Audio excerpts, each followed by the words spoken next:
C'est une rencontre qui s'est tenue à huis clos entre les acteurs et le médiateur. Impossible pour les médias d'y avoir accès. Contrairement aux concertations du CNRD et les forces vives, cette fois Boni Yaye a reçu par coalition les acteurs. À peine sorti de la salle d'audience, le président de l'IDRG, représentant de la coalition de l'Alliance démocratique pour la renaissance de la Guinée, dit avoir porté auprès du médiateur la nécessité d'avoir un dialogue entre les acteurs. Pour lui, la responsabilité de chaque acteur est engagée. C'est quelle voie, quelle attitude, quelle approche pour un dialogue inclusif en République de Guinée entre les différents acteurs sociopolitiques. C'est ça la vraie problématique et je pense que c'est à ce niveau-là que notre responsabilité en tant qu'acteur guinéen est engagée.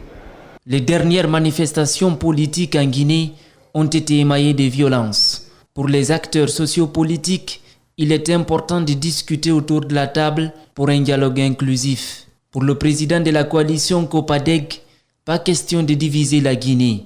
Il y a une multiples raisons qui font que la nécessité du dialogue, et donc la Guinée égale est différente d'elle-même, mais aussi elle a de ce qui est commun avec les autres parties, les autres pays de la CEDEAO. L'idée de la rencontre est d'écouter toutes les parties prenantes pour confronter les idées et arguments pour une sortie de crise.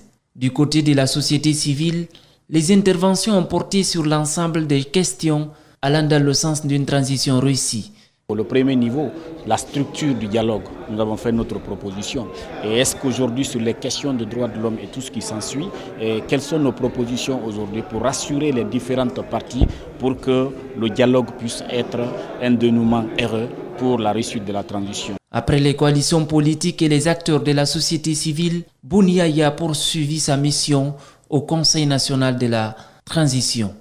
Les discussions ont touché et la méthode globale de mise en place du cadre de dialogue, mais aussi les éléments qui doivent être contenus dans ce cadre de dialogue.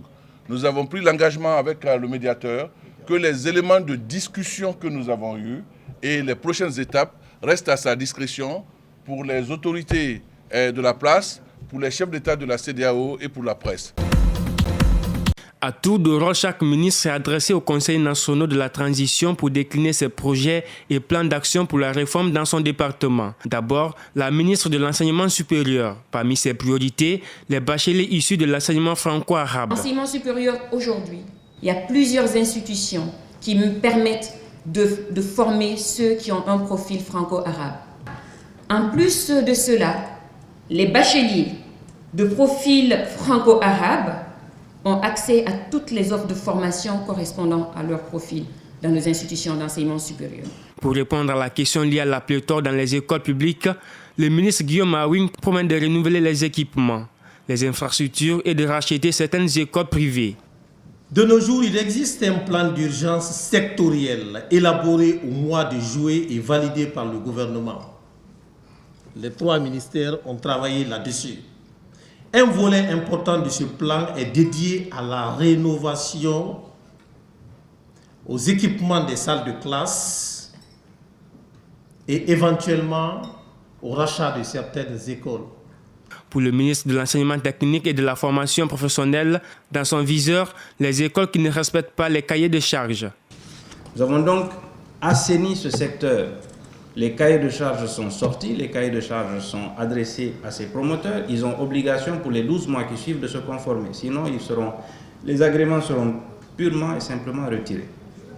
Si le président du CNT félicite les ministres pour les réformes engagées, il signale par ailleurs qu'en ce qui concerne le système éducatif, il y a beaucoup à faire. Question-réponse simple pour permettre de passer en classe supérieure, nous sommes satisfaits. Mais si c'est pour impacter le système, nous sommes encore sur nos fins, pour être franc avec vous. Pour réduire le taux de chômage en Guinée, la formation doit être en adéquation avec les profils d'emploi.